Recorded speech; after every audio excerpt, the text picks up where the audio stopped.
Bienvenue au podcast JELIT, le podcast qui s'intéresse à l'entrepreneuriat des jeunes, à l'écosystème économique et au potentiel de la jeune entreprise marocaine. Nous parlerons de l'actualité de l'entrepreneuriat, des enjeux et des opportunités de la scène économique. Signature de la Confédération des jeunes entreprises marocaines, CJEM, ce podcast est co-hosté par Zineb Razmi, directrice marketing et relations publiques, et Omar Belmoussa, moi-même, fondateur et président d'honneur de la CJEM. Un épisode, une nouvelle thématique et un sujet à discuter. Bonne écoute. Bonjour Zineb. Bonjour Amal. Bienvenue à nos auditrices et auditeurs dans un nouvel épisode. Et cette fois-ci, nous allons discuter un sujet assez crucial pour la vie d'entreprise et pour l'écosystème économique.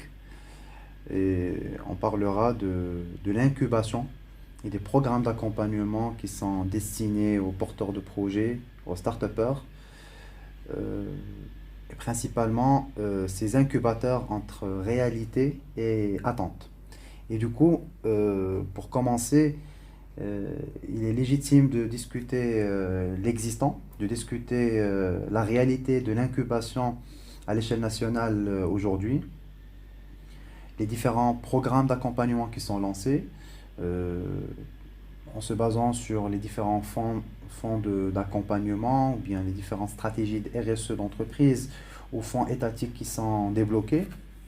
En parlant des programmes d'incubation, il me vient en esprit plusieurs mots tendances, type hackathon, bootcamp, start-up en 24 heures. Ce sont des mots qui sont très, très flashy. Et à un certain moment, on se pose et on se dit, comment on incube? Aujourd'hui, si je suis porteur de projet, est-ce qu'on passe un hackathon de 24 heures ou de 48 heures, ou bien en assistant à un bootcamp de 3-4 jours, c'est bon, je suis prêt pour lancer ma startup? Est-ce qu'en réalisant mon business model Canva, c'est bon, l'entreprise est prête, la startup est prête pour franchir la scène économique? Et la réponse est claire, c'est pas le cas. Aujourd'hui, pour ne pas généraliser, pour être pragmatique aussi, la majorité des programmes d'incubation et d'accompagnement sont principalement visés à mon sens, pour convertir un fonds en programme d'accompagnement qui est dupliqué. Et ici, j'insiste sur dupliqué. Et on ne parle pas d'une personnalisation de programme, ce qui donne comme input une normalité pour les porteurs de projets. Alors qu'aujourd'hui, les porteurs de projets sont différents, leur background est différent, leur culture est différente et leurs projets sont différents.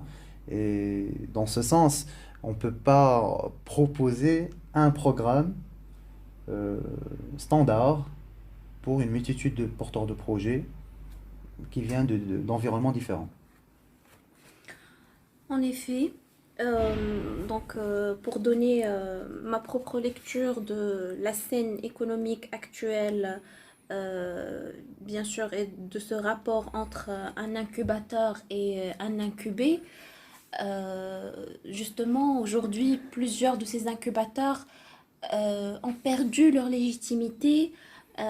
Justement, on parle plus aujourd'hui de programmes qui sont faits pour le modèle du show, c'est pour la télé, pour faire sortir des communiqués de presse et dire, voilà, on a accompagné et lancé des chiffres, 10 startups, 20 startups. Mais à vrai dire, est-ce qu'on se questionne par la suite quel est l'avenir de ces startups?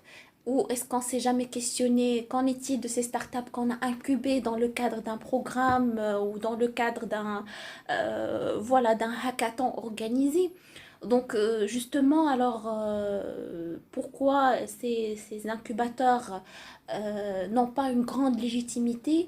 C'est parce que la finalité déjà le, le- l'idée d'accompagner un porteur de projet est noble en elle-même. Sauf que justement, la réalité dit que ces incubateurs ne fournissent pas forcément l'effort de customiser leur accompagnement aux porteurs de projets, de détecter leurs pain points, les sujets sur lesquels ils doivent les accompagner. Parfois, il leur faut justement juste cette première idée sur la nature de la scène économique, quoi faire, les best practices, qu'est-ce qu'il faut éviter. Donc justement, on peut s'approprier des programmes internationaux, on va dire, des modèles d'accompagnement internationaux. Déjà, l'idée d'une start-up est importée est importée de l'Occident, d'une certaine Amérique où c'est très connu, de la Chine ou d'autres pays qui voient des start-up se transformer en grandes entreprises. Sauf que, alors, comment faire? Le vrai enjeu, c'est comment faire pour euh, s'approprier déjà le concept et l'adapter au contexte marocain. Donc c'est là où ça doit être cette vraie valeur ajoutée de ces incubateurs. C'est détecter déjà les enjeux de la scène économique nationale, parce qu'ils sont censés connaître les enjeux de la scène économique nationale, et comment faire pour réussir justement le challenge avec ces porteurs d'idées, comment faire pour les incuber. Donc, tout ce qui est, voilà, termes flashy, termes ou programmes flashy, oui, c'est bien pour la finalité de vulgariser le concept pour le grand public. C'est bien pour dire que on peut réussir tout en commençant from scratch.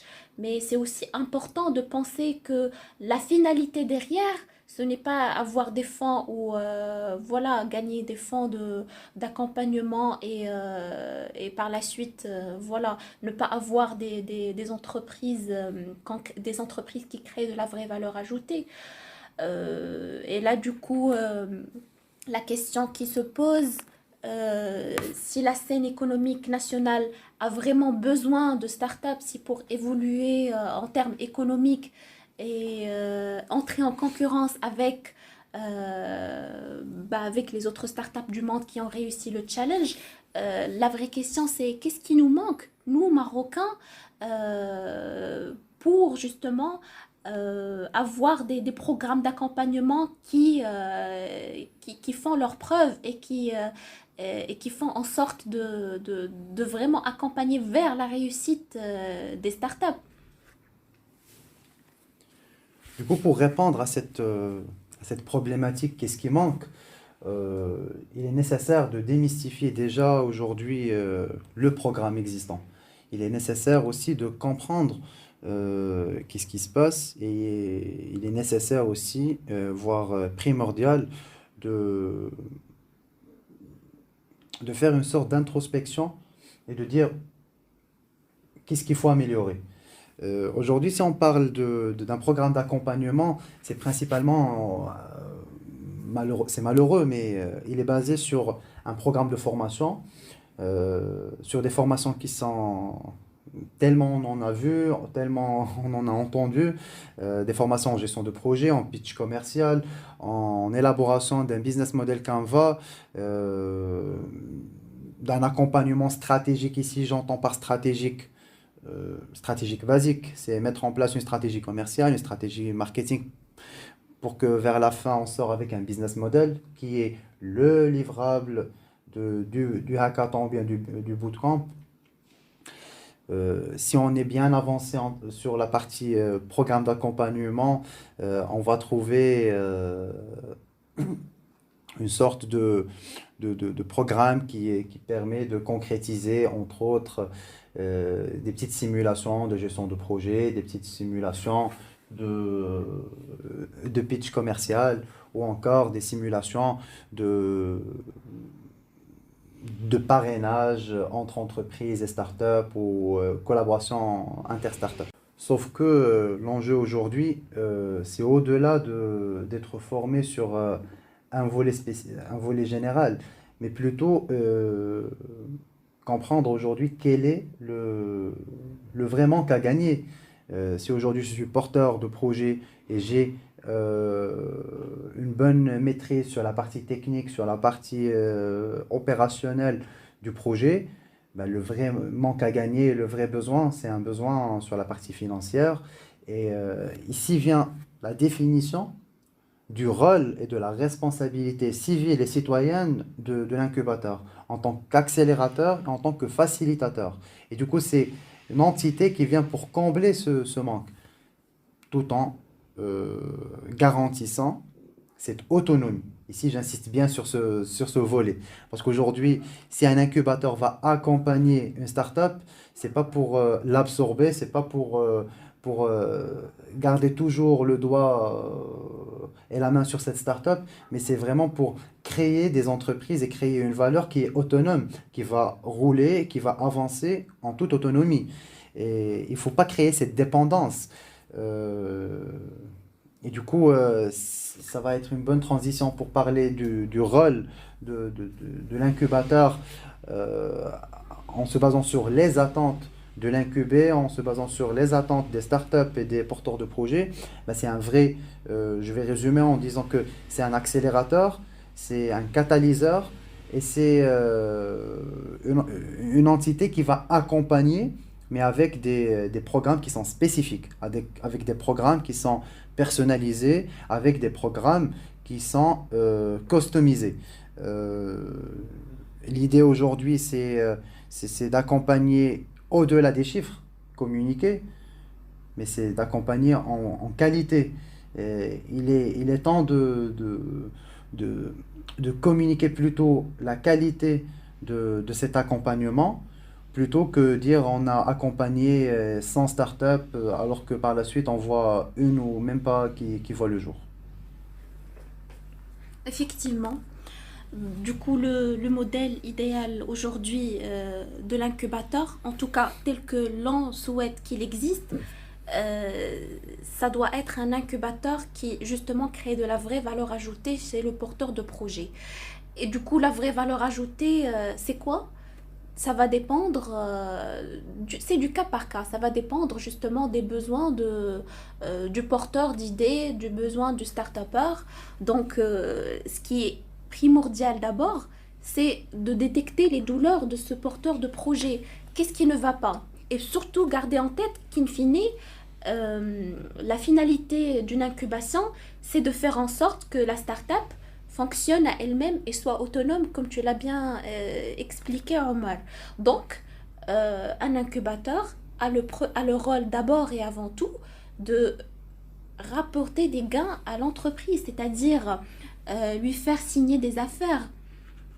Et donc, il doit faire en sorte, à travers son carnet d'adresses, à travers son contact avec les investisseurs, à travers ses fonds d'investissement, faire en sorte justement de faire gagner à cette start-up ses premiers projets, lui ramener enfin du gain financier.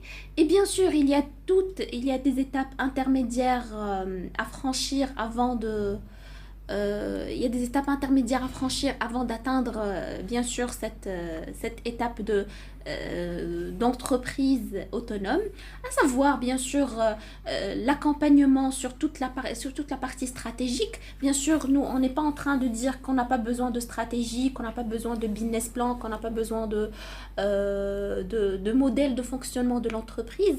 C'est très important. C'est une étape primordiale, sauf que ce qu'on est en train de dire, c'est que ça ne doit pas être la finalité en elle-même.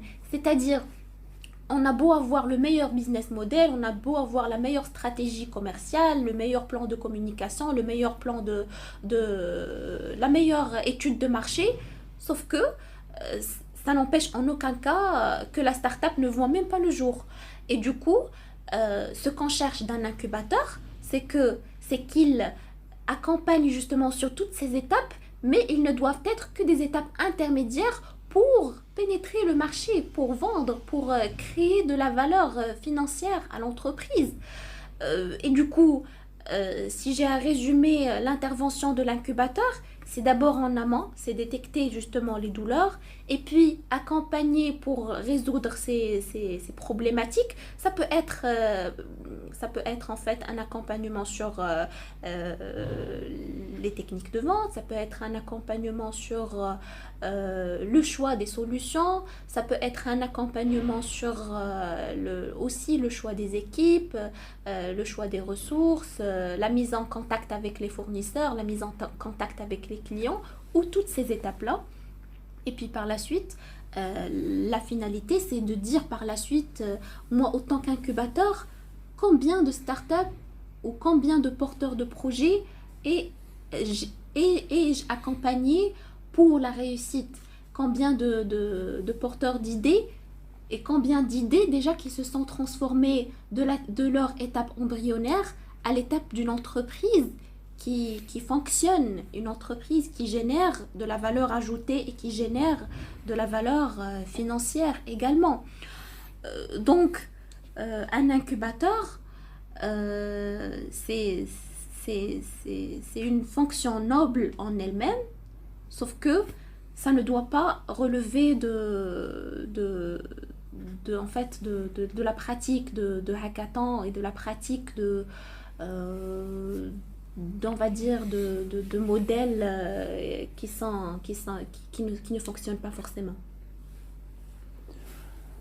En complément, Zineb, j'ajouterais que l'incubateur et surtout le positionnement de l'incubateur devrait évoluer vers un positionnement de partenariat. Et du coup, c'est intéressant de considérer l'incubateur comme partenaire du porteur de projet, comme partenaire du, euh, je veux dire, de la start-up. Et ici, lorsqu'on parle de partenariat, comme son nom l'indique, c'est du win-win. C'est une vraie collaboration gagnant-gagnant. C'est un partenaire de par il accompagne le porteur de projet pour sortir en réalité son idée, tout en exploitant et tout en manageant des ressources humaines, des ressources naturelles et des ressources physiques, tout en exploitant un fonds et tout en gérant ce fonds par la suite, et bien sûr en l'introduisant à des clients, en l'introduisant à des fournisseurs. Et ici, ce rôle de partenaire, c'est vraiment, il vient pour avoir aussi cette casquette de grand frère qui a une certaine expertise, qui a une certaine crédibilité au marché économique, national et entrepreneurial pour vraiment servir pour une sorte d'introduction de cette start-up nouvellement créée dans ce tissu entrepreneurial. Parce qu'in fine, le plus difficile aujourd'hui, c'est au-delà d'avoir une idée innovante et créative, c'est vraiment pénétrer le marché. Pénétrer le marché en ayant le juste rapport qualité-prix, en ayant la juste formule qui va équilibrer l'offre et la demande. Et c'est aussi en ayant ce carnet d'adresses qui va permettre de dire qu'aujourd'hui, cette start-up a sa place, cette start-up a sa part de marché. Effectivement, ça ne va pas venir sur un plateau en or. C'est quelque chose qui va être travaillé, c'est quelque chose qui va être mérité. Et cet incubateur, en tant que grand frère de cette start-up, va accompagner ce genre d'accompagnement qui est nécessaire. Qui concrétise encore une fois le retour d'expérience de cet incubateur, qui justifie encore une fois cette crédibilité de cet incubateur.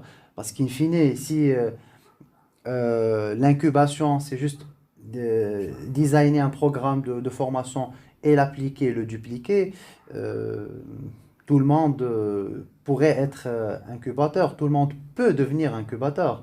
Alors que ce n'est pas le cas. Lorsque tu parlais tout à l'heure, Zineb, c'est une fonction qui est noble. Effectivement, c'est une fonction qui est noble au-delà du fait que c'est assez distinctif comme fonction, mais c'est aussi vu la criticité et la responsabilité de cette fonction.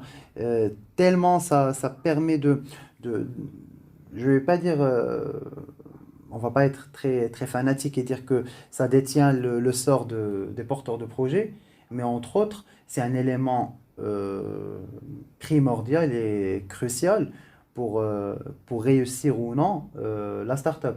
C'est vrai que le start-upper et le porteur de projet détient une grande responsabilité pour la réussite de son entreprise, mais lorsqu'il est incubé, il est entre les mains de cet incubateur. Ici, on parle des espoirs de porteurs de projet, on parle euh, d'une projection du porteur de projet et on parle d'un intérêt qui est porté, d'une part, et d'autre part, d'une confiance qui est mise en place. Euh, et ici, je reviens sur la responsabilité citoyenne de cet incubateur. Euh, le fait de customiser l'accompagnement, le fait de répondre de façon personnalisée et spécifique, c'est une vraie concrétisation de cette responsabilité, à mon sens. C'était tout pour cet épisode. N'hésitez pas à partager avec nous vos commentaires, feedbacks et propositions de thématiques à discuter. Vous trouverez également les épisodes de JE Lead sur toutes les plateformes de podcast. À bientôt!